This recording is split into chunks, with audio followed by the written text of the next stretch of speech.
Hi everyone, welcome back to channel and welcome to this new session जिसमें हम लोग करने वाले हैं सम मोस्ट इम्पॉर्टेंट वोकैबुलरी।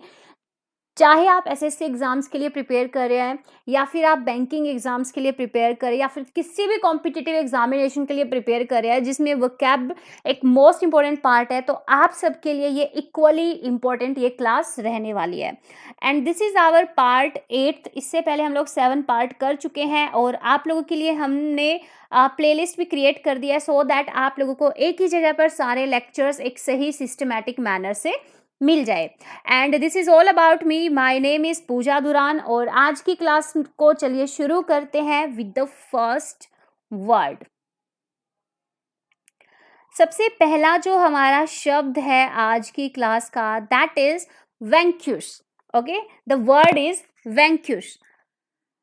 आपको बताना है यहाँ पर इस वर्ड का मीनिंग और यू कैन से इसका बिल्कुल एक क्लोज सिनोनिम आपको यहाँ पर बताना है इन चारों ऑप्शन में से। Option A defeat, option B feint, option C scam, option D fail. ठीक है, डिफीट, फेंट, स्कम एंड फेल, इन चारों में से बताइए वैंक्यूश का मीनिंग यहाँ पर क्या होगा।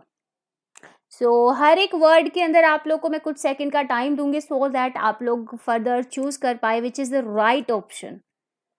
ठीक है, देखिए डिफीट का मतलब तब तक हम लोग इनके मीनिंग कर लेते हैं। डिफीट का मतलब होता है हराना। ठीक है, हराना या जीतना, जब आप किसी को हरा देते तो ऑब्वियसली है आप जीत जाते हो। फेंट का मतलब होता है यहाँ पर बेहोश हो जाना। ठीक है, होश में ना रहना। स्कम का मतलब होता है यहाँ पर to stop fighting against something, मतलब आप किसी चीज के लिए लड़ रहे थे काफी टाइम से, आपको चीज जीतनी थी। ठीक है, अगेंस्ट समथिंग, लेकिन फाइनली आपने क्या किया, आपने उसके खिलाफ फाइट करना छोड़ दिया। ठीक, मतलब आपने एक तरह से यहाँ पे क्विट कर दिया, QUIT, और you can say give up कर दिया। ओके, फेल, फेल का मतलब क्या होता है, हारना। लूज वर्ड भी बोलते हैं हम लोग, कई बार ये नहीं बोलते जो पर्सन हार जाता है उसको हम लोग क्या बोलते हैं, लूजर। ठीक है, तो अब बताइए वैंक्यूश का मतलब यहाँ पर होगा, वैंक्यूश का मतलब यहाँ पर अगर हम ध्यान से देखें, बेहोश होना, स्कम। स्कम और फेल जो है वो कहीं ना कहीं एक दूसरे से रिलेटेड है, मतलब हारना या हार मान लेना, है ना। तो यहाँ पर हमारा वैंक्यूश का आंसर होगा ऑप्शन ए डिफीट, हराना। ठीक है, मतलब जीत जाना या फिर हराना। अब यहाँ पर ट्रिक क्या होगी, फॉर एग्जाम्पल एक रेस थी जिसमें बहुत सारी वैन जो है वो रेस में लगी हुई थी, तो वहां पर क्या हुआ, एक वैन ने, एक गाड़ी ने क्या किया, सबको हरा दिया, वहां पर सबको डिफीट कर दिया उस रेस को, उस रेस में। ठीक है, तो वैंक्यूश को याद रखना कि ये जो भाई फॉर एग्जाम्पल उस वैन का जो भी नंबर है 101, ठीक है, 101 नंबर वाली जो वैन है उसने रेस में सबको हरा दिया, मतलब सबको डिफीट कर दिया। तो वैंक्यूश का मतलब होता है हराना और यू कैन से जीतना। ठीक है, let's move on to the next word. The next word is eager. The word is eager, EAGER। आपको बताना है फिर से इन चारों शब्द में से ईगर का मीनिंग। अभी हम लोग सिनोनिम्स कर रहे हैं, लेकिन after some days, after completing 100 words we will do some antonyms. Okay, तब तक हम लोग सिनोनिम्स करते हैं। ईगर का मतलब आपको यहाँ पर बताना है इन चारों ऑप्शन में से। Option A curious, option B clever, option C devoted and option D enthusiastic. Synonym का मतलब बताया क्या होता है, आपको ये चारों वर्ड जो है कहीं ना कहीं सेम लग रहे होंगे। आपको लग रहा होगा कि ईगर का मतलब क्यूरियस, क्यूरियस का मतलब होता है किसी चीज को लेकर जिज्ञासा होना, जानने के लिए। ठीक है, क्लेवर का मतलब होता है चालाक।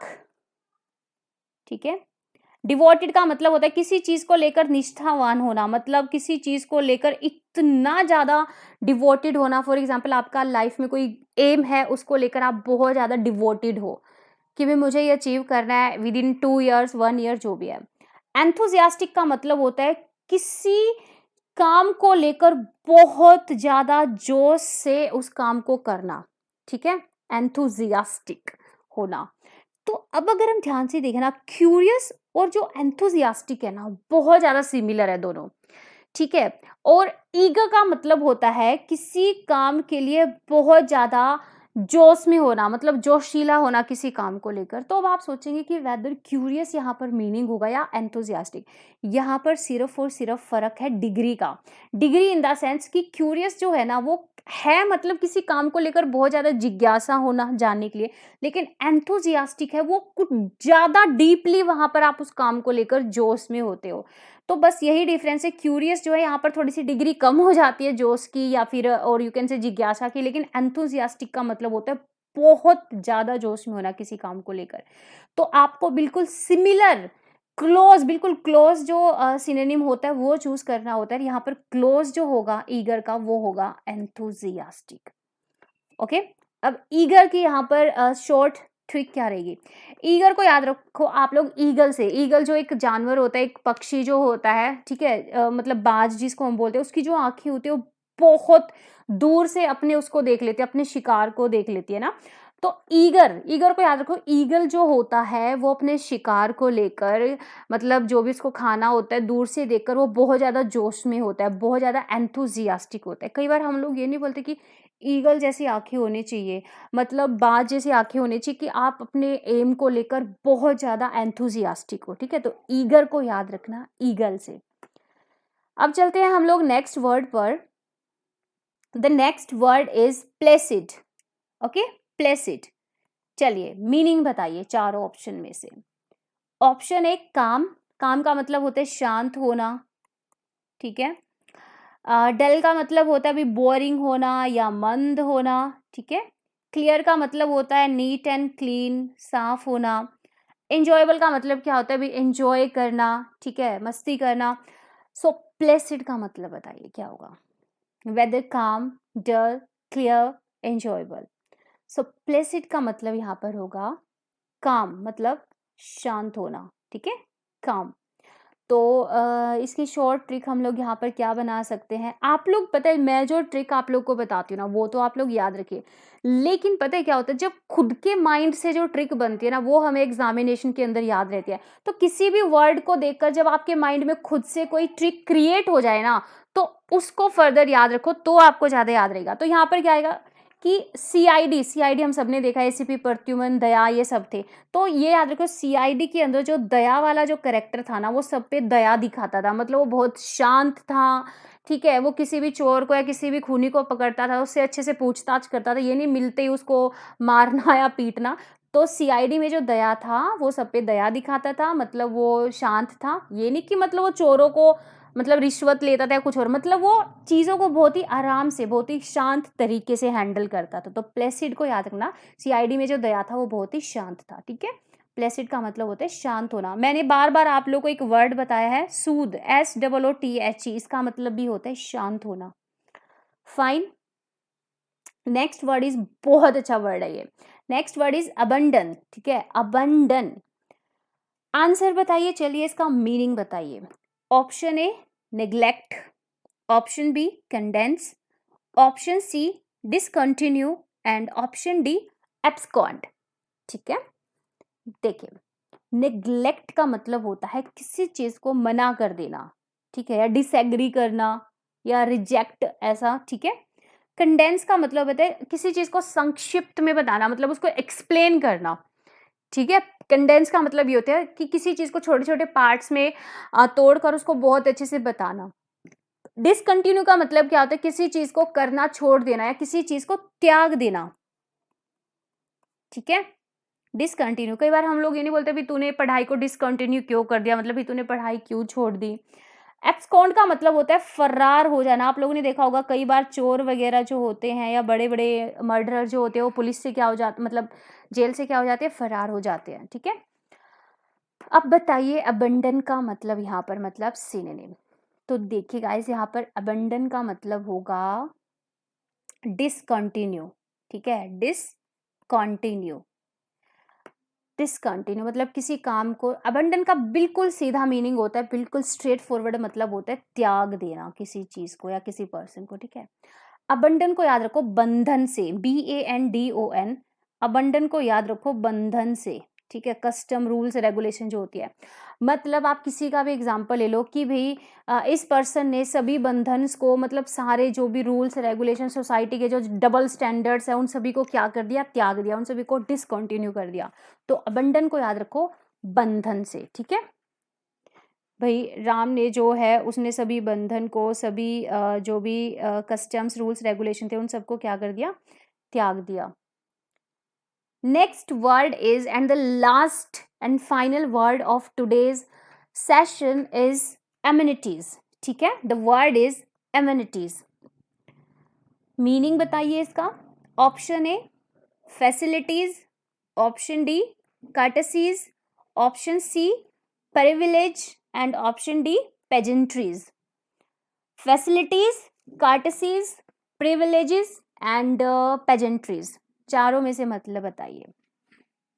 देखिए फैसिलिटीज का मतलब क्या होता है, सुविधाएं, सुख सुविधाएं, ठीक है। जैसे पहले के टाइम पे भाई इन्वर्टर वगैरह ये चीज़ें नहीं होती थी, लाइट चली गई तो गर्मी हो जाना, लेकिन आज के टाइम पे क्या लाइट चली गई तो आप इन्वर्टर लगा के आप मतलब गर्मी से बच सकते हो। कर्टेसीज का मतलब यहाँ पर होता है पोलाइट एंड प्लेजेंट बिहेवियर, ठीक है। पोलाइट मतलब एक बहुत ही नम्र बिहेवियर होना, ठीक है। पोलाइट और प्लेजेंट बिहेवियर, ठीक है। पोलाइट बिहेवियर बोल लो या प्लेजेंट बिहेवियर बोलो। प्रिविलेज का मतलब होता है एक स्पेशल राइट, एक स्पेशल राइट और you can say special advantage जो कि एक स्पेसिफिक पर्सन को या एक स्पेसिफिक ग्रुप को होता है, ठीक है। हर एक कंट्रीज के अंदर कुछ ना कुछ माइनॉरिटीज होती है जिनको कुछ स्पेशल प्रिविलेज होते हैं, राइट्स होते हैं, और कुछ पोजीशंस ऐसी होती है अभी जिनको कुछ स्पेशल राइट्स होते हैं। तो वो जो स्पेशल राइट होते हैं उन्हीं को बोलते हैं प्रिविलेज।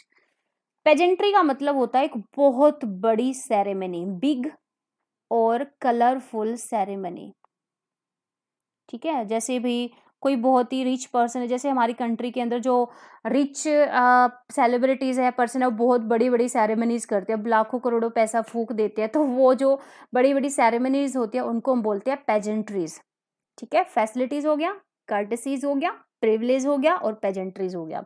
अब फटाफट से इसका मीनिंग बताओ। So the meaning is facilities, ठीक है। एमिनिटीज का मतलब होता है फैसिलिटीज यहाँ पर, ठीक है। जो भी सुख सुविधाएं होती है जिससे एक पर्सन की लाइफ काफ़ी ज़्यादा कंफर्टेबल हो जाती है, काफ़ी ज़्यादा आरामदायक हो जाती है, ठीक है। तो जैसे फॉर एग्जांपल पहले के ज़माने में लोग पैदल चल के जाते थे, आज के टाइम पे व्हीकल्स है, इलेक्ट्रिसिटी आ गई, तो इन सभी फैसिलिटीज़ ने हमारी लाइफ को क्या कर दिया, बहुत ही कंफर्टेबल कर दिया है।